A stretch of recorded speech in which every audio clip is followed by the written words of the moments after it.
बोलो भोले शंकर भगवान की जय। श्री शिव महापुराण विद्वेश्वर संहिता अध्याय 13 सदाचार विवेचन। ऋषि बोले, सूत जी, धर्म क्या है और अधर्म क्या है? स्वर्ग और नरक लोकों में जाना पड़ता है। वह सदाचार क्या है कि जिनसे इन पर विजय प्राप्त की जावे? सूत जी बोले, ऋषियों, ब्राह्मण, क्षत्रिय, वैश्य और शूद्र इन चारों वर्ण को उचित है कि वह सूर्योदय से पूर्व उठकर अपने इष्ट देव का ध्यान करें। पूर्व दिशा की ओर मुख करके बैठने से उत्तम फल की प्राप्ति होती है। ब्राह्मण घर से बाहर जाकर शौचादिक कर्मों से निवृत्त होकर दातून करें और जल के देवताओं को नमस्कार स्नान करें। कंठ तक या कमर तक जल में खड़े होकर स्नान करना हितकर है, परंतु ऐसा ना कर सके तो घुटनों तक जल में मंत्र से स्नान करें और उस तीर्थ के जल से वहां के तथा अपने इष्ट देवताओं को तृप्त करें। फिर पांचों प्रकार के कपड़े पहने, फिर गीले वस्त्र को बिना साबुन के धोवे, पितरों को जल देवे, पश्चात आचमन कर संध्योपासन करें, गायत्री के मंत्र जपे और सूर्य को अर्घ्य देवे। प्रातःकाल सूर्य अनुवाक से और संध्या में अग्नि अनुवाक से प्रोक्षण करें। संध्या समय पश्चिम की ओर मुख करके तथा प्रातः एवं मध्याह्न के समय में अंगुलियों से तीर्थ देवता को जल देवें। फिर उंगलियों के छिद्र से सूर्य भगवान को अस्त होता देखें और प्रदक्षिणा कर शुद्ध आचमन करें। संध्या हो जाने पर ही संध्या करना योग्य है। नित्य प्रति जितना जप करना हो उससे 100 गायत्री अधिक जपें। गायत्री जपने का यह प्रमाण है कि 10 दिन में 1 लाख गायत्री का जाप पूरा करें।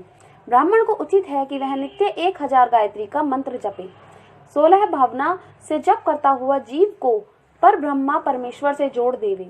इस प्रकार 1000 बार का जप ब्रह्म पद और 100 का जप इंद्र पद देने वाला है तथा इससे कमती बढ़ती जप अपनी रक्षा के लिए और ब्राह्मण योनि प्राप्त होने के लिए है। धर्म से अर्थ, धन से अर्थ से भोग और भोग से वैराग्य होता है, परंतु विपरीत अधर्म से पैदा किए धन के उपभोग से मोह की प्राप्ति होती है। अतः धर्म 2 प्रकार का है, एक देह से, दूसरा धन से। यज्ञादिक धर्म होता है और तप से दिव्य रूप की प्राप्ति होती है, किंतु निष्काम कर्म से शुद्धि और उसके पश्चात ज्ञान प्राप्त होता है। सतयुग के आरंभ में तप की प्रशंसा थी, किंतु कलयुग में उनकी प्रधानता। सतयुग में ध्यान से ज्ञान की प्राप्ति होती है, त्रेता में तप से, द्वापर में प्रतिमा पूजन से ज्ञान की प्राप्ति होती है। जो जैसा पाप पुण्य करता है उसे वैसा ही फल मिलता है। हिंसा की अधर्म का रूप है और तथा सुख ही धर्म का रूप है। यदि कोई उत्तम ब्राह्मण को 100 वर्ष तक व्रती जीवन का खर्च देता है तो उसे ब्रह्मलोक प्राप्त होता है और 1000 चांद्रयान व्रत करने से भी ब्रह्मलोक की प्राप्ति होती है, क्योंकि जब तक जिसका जो अन्न खाता है तब तक वह जो कुछ आत्म विचार, कीर्तन, श्रवण आदि करता है उसका आधा फलदाता को मिलता है। इसी तरह लेने वाले को चाहिए कि वह जो वस्तु दान में ले उसका कुछ अंश दूसरों को दान करता रहे। वह तप करे या अन्य उचित साधनों से पापों का संशोधन कर दे, अन्यथा वह रौरव नरक में पड़ता है। मनुष्य को चाहिए कि वह अपने प्राप्त किए धन के 3 भाग करे। धर्म, बुद्धि, नित्य, नैमित्तिक कर्म धर्म में मन को लगावे। बचत का कोष नियत करे, किसी को कष्ट ना दे और अपना निर्वाह थोड़े में करे। यदि कृषि द्वारा कमाया हुआ धन हो तो पाप शुद्धि के लिए उसका 10वां भाग दान करवे और शेष धन में धर्म पूर्वक अपना गृहस्थ चलावे, अन्यथा रौरव नरक में पड़ेगा अथवा बुद्धि भ्रम हो जाएगी या अन्न ही उत्पन्न ना होगा। ऐसे ही व्यापार में पैदा किए हुए धन का 6वां भाग दान कर देना अच्छा होता है।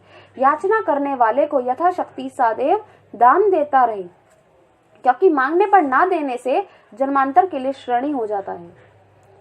बुद्धिमान को उचित है कि वह दान देकर दूसरों से ना कहे, कानों से सुना और आंखों से भी देखा दोष भी ना कहे। प्रात और साय दोनों समय संध्या एवं हवन करे। यदि दोनों समय ना हो सके तो वह एक समय तो अवश्य ही करे। कभी ना बुझने वाली अजस्त्र अग्नि स्थापित करे अथवा केवल जप मात्र और सूर्य देव की वंदना करे। बोले भोले शंकर भगवान की जय।